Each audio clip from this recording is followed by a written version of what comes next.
Lead India TV news, सुबह से अब तक की खास खबरें न्यूज अपडेट में।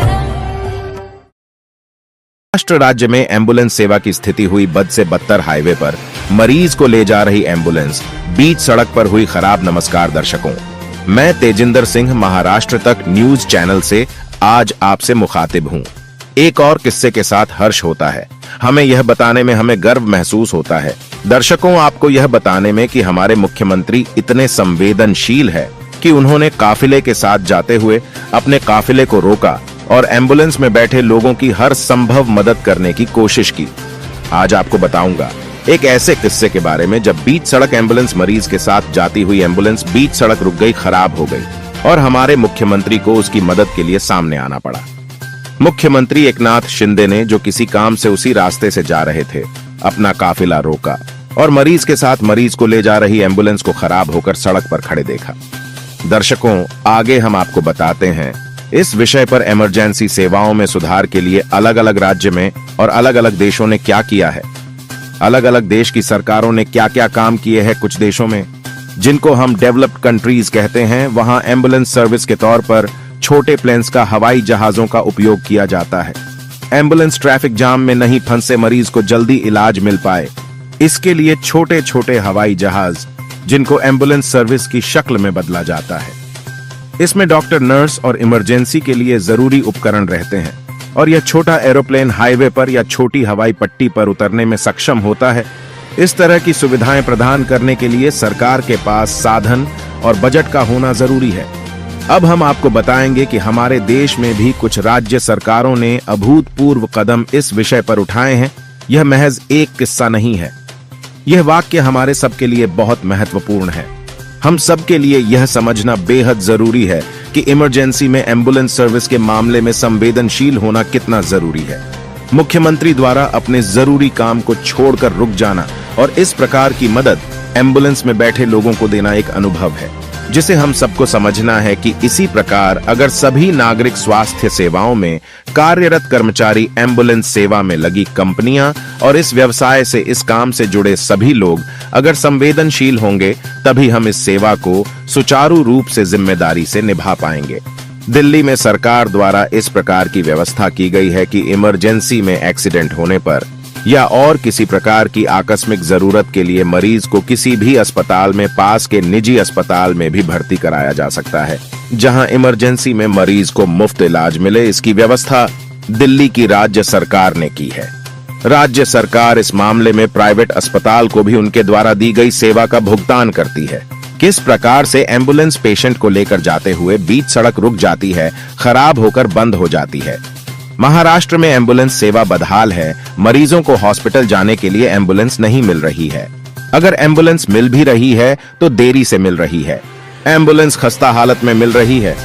आपको बता दें, इस सब सुविधा के लिए समय समय पर महाराष्ट्र सरकार ने अलग अलग मद में पैसे खर्च किए हैं। बड़ी कंपनियों को सुचारू एम्बुलेंस सुविधा प्रदान करने के लिए कॉन्ट्रैक्ट दिए गए हैं। हर साल, हर महीने भारी भरकम रकम इन सुविधाओं को प्रदान करने के लिए सरकार द्वारा खर्च की जाती है। जनता को इमरजेंसी में एम्बुलेंस मिले, यह सुनिश्चित करने के लिए सरकार हर संभव कोशिश कर रही है। जरूरत के अनुसार पैसा खर्च कर रही है। यह हमने आपको दिखाया। हम हमारे नागरिकों को जरूरी सुविधा, इमरजेंसी में एम्बुलेंस की सुविधा नहीं दे पा रहे हैं। समाज और सिस्टम में फैले भ्रष्टाचार के कारण और सिस्टम में व्याप्त अव्यवस्था के कारण जरूरत है एक मूलभूत मैनेजमेंट सुधारों की, भ्रष्टाचारियों को खदेड़ने की, जिससे कि खर्च किए गए पैसे का लाभ हमारे नागरिकों को मिल सके। जरूरत है संवेदनशील मेडिकल एवं एम्बुलेंस सर्विस प्रोवाइडर्स की। इस विषय में समय समय पर हमारे माननीय नेता गणों ने अपने वक्तव्य दिए हैं, अपनी चिंता व्यक्त की है। मीडिया हाउस ने भी समय समय पर इस विषय को उठाया है और हर संभव कोशिश की है। यह बताने का विषय अत्यंत गंभीर है और इस पर कार्रवाई होना अति आवश्यक है। पूर्व में इस चैनल ने भी इस विषय पर एक खबर प्रसारित की है।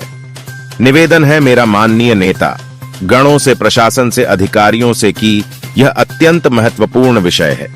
इस विषय में शीघ्र से शीघ्र आवश्यक कार्रवाई की जाए, ठोस प्रयास किए जाए और नागरिकों को समय पर, सही प्रकार से, सही स्थिति में एम्बुलेंस सेवा मिले, समय पर इलाज हो और महाराष्ट्र में कोई भी नागरिक इस अव्यवस्था या समाज में फैले भ्रष्टाचार के कारण जरूरत के समय उपचार की सुविधा से महरूम न रहे। ये थी न्यूज अपडेट महाराष्ट्र की तक खास न्यूज खबरें। से तेजेंद्र सिंह की रिपोर्ट। आज हमारे साथ में योगेश तेलंग जी हैं, जो कि बीबीजी इंडिया लिमिटेड कंपनी में नौकरी करते हैं और 108 नंबर जिसमें आप कभी भी कॉल करते हैं तो आपको एम्बुलेंस की सुविधा मिलती है।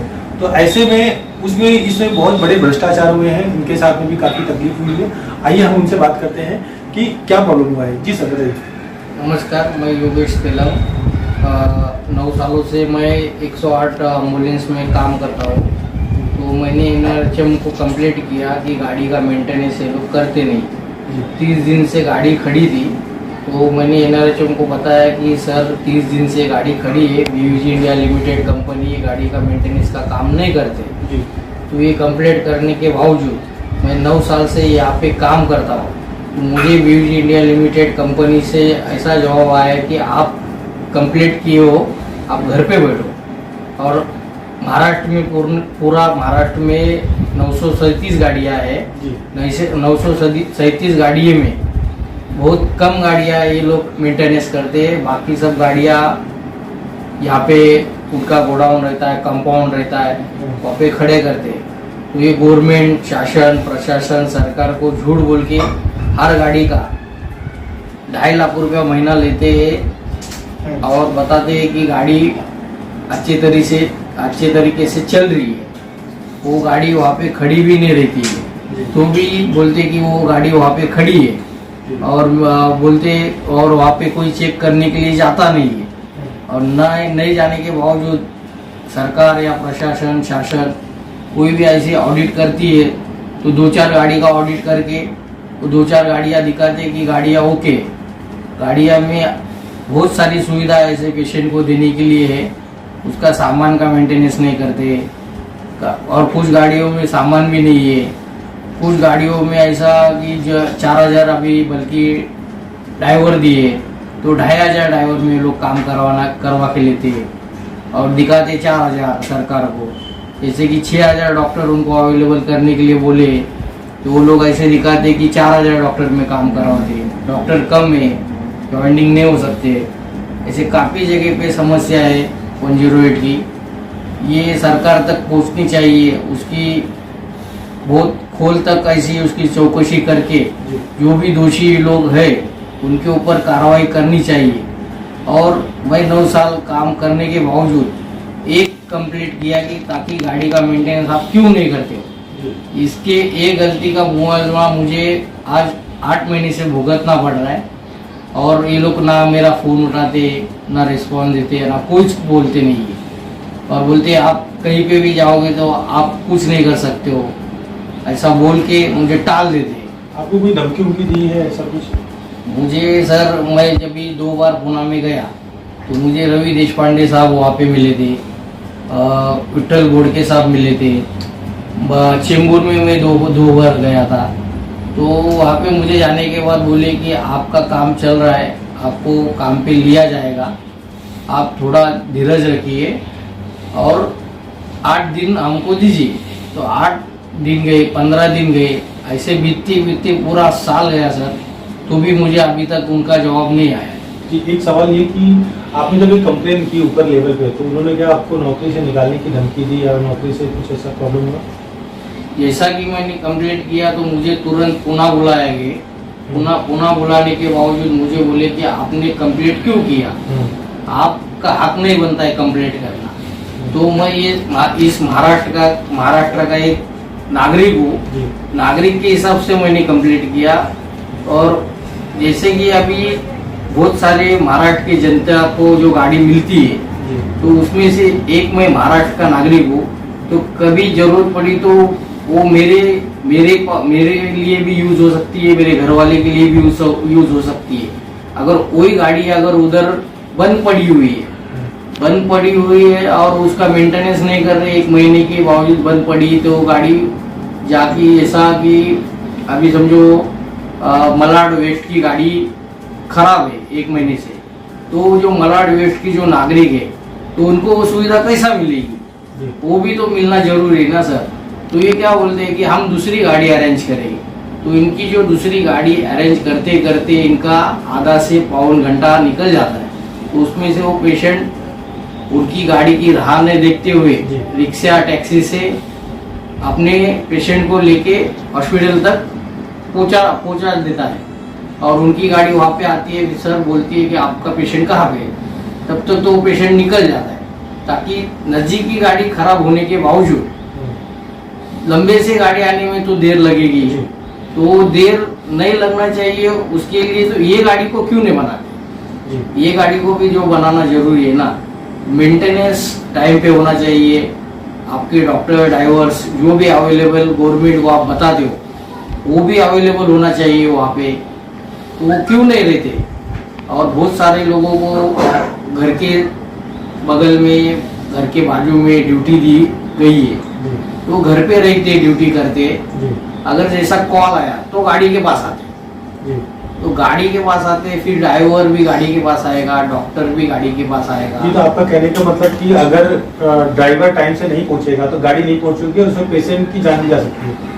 तो यही कहना है सर, मैं यही बोला था एनआरएचएम को कि डॉक्टर ड्राइवर आपके गाड़ी के पास नहीं रहते, जैसा कि घर पे से आने में इनको कितना भी नजदीक रहते हुए तो भी 10 मिनट आने में, फिर डॉक्टर 10-15 मिनट आने में, ऐसे में 20-25 मिनट ये लोग लेते।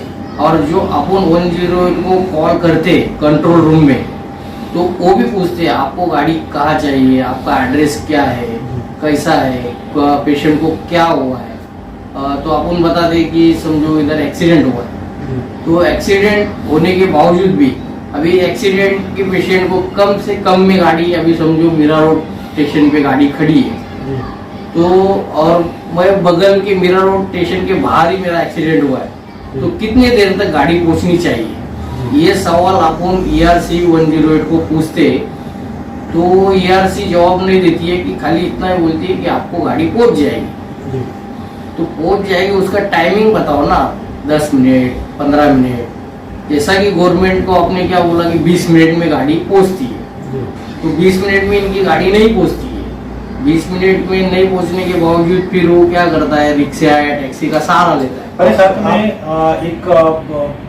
पिता है जिन्होंने अपनी पुत्री को खोया और उसका कारण ये है 108 नंबर की जो एम्बुलेंस है वो सही समय पे इनके घर पर नहीं पहुंच पाई। आइए हम बात करते हैं कि उनके साथ ऐसी क्या घटना घटी थी। जी सर बताइए। मेरी बच्ची को सुबह 5:15 बजे ऑक्सीजन लेवल डाउन हो गया। तो मैंने 108 नंबर पर डायल किया। डायल करने के बाद में उन्होंने मतलब समझो 1 मिनट 2 मिनट रिंग गया, नहीं उठाया। फिर हमने हमारी कोशिश करके मैंने दूसरा एम्बुलेंस का व्यवस्था करके मंगा के और उसको हॉस्पिटल में लेके गए। लेकिन 5:15 बजे जब हमने फोन किया तो उनका आधा घंटे बाद में वापस फोन आया हमारे पास। जी आधा घंटा लग गया उनको। हाँ 30 मिनट 28 मिनट समझो। 28 मिनट के बाद वो फोन करते हैं हमको, मेरे को वापस, क्या हुआ आपको एम्बुलेंस की जरूरत है क्या? मैंने बोला सर मेरी बच्ची वेंटिलेटर मतलब इसका ऑक्सीजन लेवल डाउन हो गया और आप अभी आधा घंटे बाद हमें मुझे फोन कर रहे हैं। अभी हम लोग उसको हमारा प्राइवेट पैसा खर्च करके उसको हॉस्पिटल में लेके गए, एडमिट भी किया। लेकिन अगर आप आधा घंटे पहले आ जाते तो मेरा वो बच्ची का जो ऑक्सीजन लेवल था, अगर उस मशीन में वेंटिलेटर लगा देते तो शायद भगवान ऊपर वाला चाहे तो वो जान बच जाती थी। ये वजह से न्यूज अपडेट की खास खबरें लगातार बने रहिए हमारे साथ। अब हमें दीजिए इजाजत, कल फिर मिलेंगे न्यूज अपडेट की खबरों के साथ। देखते